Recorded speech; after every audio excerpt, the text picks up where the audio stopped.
So when I was trying to come up with the topic to pick, I was thinking about the holidays and what they mean to families.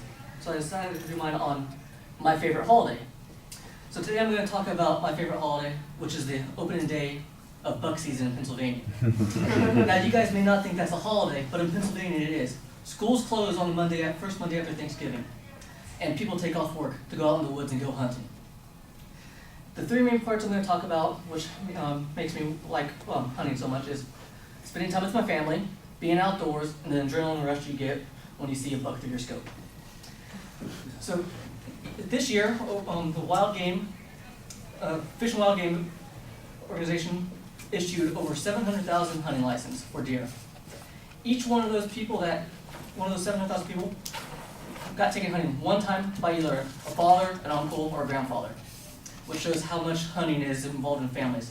The person that took me hunting was my father when I was 15 years old, first time I ever went hunting. That was 14 years ago, and I remember that day to this day. It was 15 degrees, 2 feet of snow. Extremely cold. One of the best days of my life.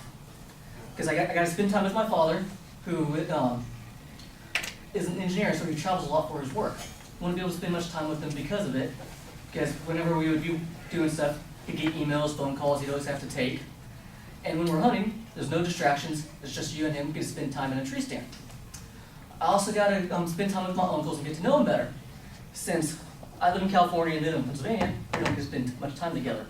For example, one of my uncles, each time I'd see him, we maybe talk to him maybe 5 words, because he never got to talk much, because if you met my aunt, she never shuts up.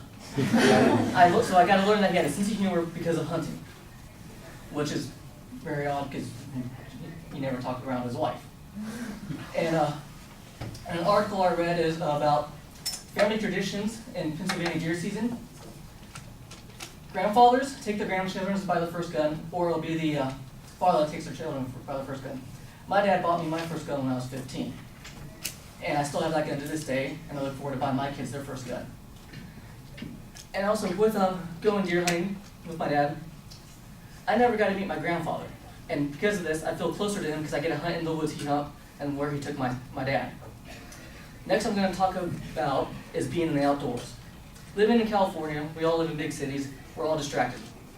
I'm always on my phone or my laptop, and I don't know how many conversations I've had with people where I'd be talking to them and 5 minutes later they ask me a question about what we just talked about, and I don't remember because I was busy on my phone doing something. When you go out in the woods, you have no phone, you have nothing because your phone does not work. So you don't have any distractions, you're just sitting there viewing the nature, and you actually get to realize how beautiful it can be and how lucky you are to actually be in the woods and get out of big city life. You also get to see a lot of things that you may never see in all the wildlife. You see squirrels, birds, bears might be walking by you, and if you're lucky enough, you may get to see that 10-point buck you've been waiting for, which sadly doesn't come too often. And finally, the adrenaline rush you get from hunting. I've played lots of sports and never have I experienced the adrenaline rush I get with hunting. You'd be sitting there all day long, and finally that deer comes, and your heart starts beeping, only to realize it's not a legal deer and you can't shoot it. So you get all that excitement, and then nothing.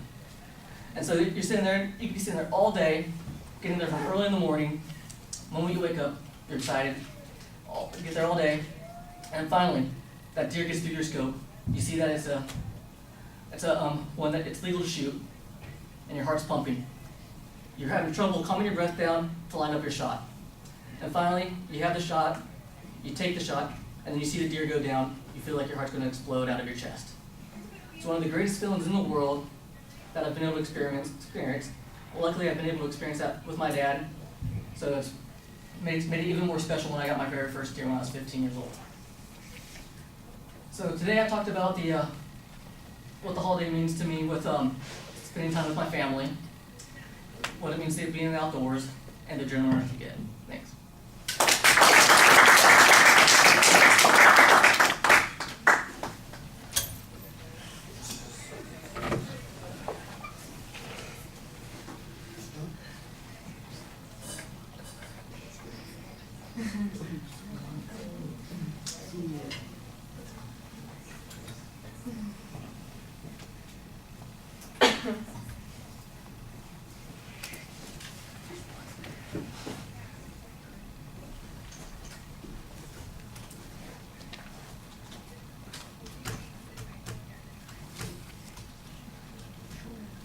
Oh, that's what I said. Oh.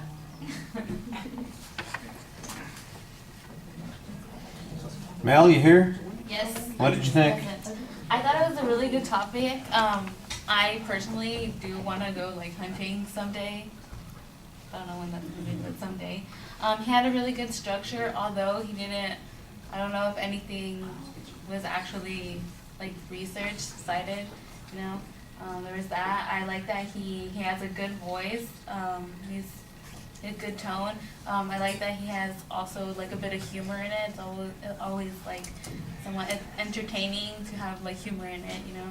So other than that, yeah, it was pretty good. I think it was, I don't know how, it was pretty short. So other than that, it was a good speech.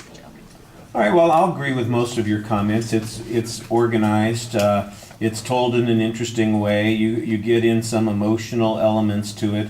I would agree with you 100%. There's not really much research in it. It's sort of like if I had given you the impromptu topic for your speech, my favorite holiday, and you went out in the hall and came back. I think you could have done everything in the speech that you did as an impromptu topic. It really.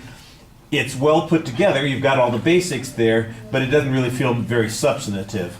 And so I enjoyed listening to it, but I'm not sure it makes the argument and is as convincing as we really are looking for in a persuasive speech. So those are the main weaknesses. The presentation, I think, is generally solid. It was 4 minutes and 50 seconds since you're asking about the time, so it's below what the time limit is supposed to be. So and I think I'm appreciated hearing about it. I think if you went back and did more work on the speech, I think you could turn it into something that would work really effectively. But your speaking skills are pretty good, and the language skills that you had when communicating the ideas, I thought were very effective. All right, thank you.